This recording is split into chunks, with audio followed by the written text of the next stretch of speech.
Intense pro tip, leave out early for any event at Plantation Cove. Trust me.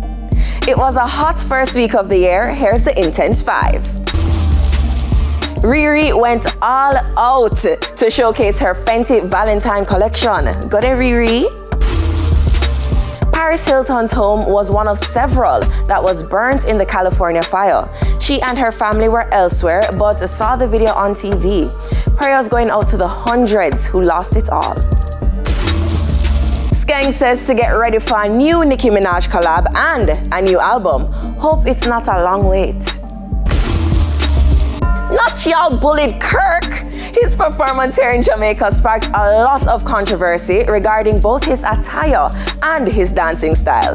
In his year-end review, Kirk apologized.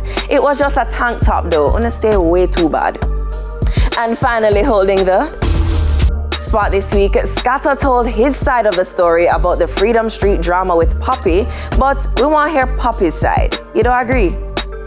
That's it for the Intense 5 tonight. Follow us on IG at TVJ Intense for the highs, lows, and in-betweens of the entertainment world.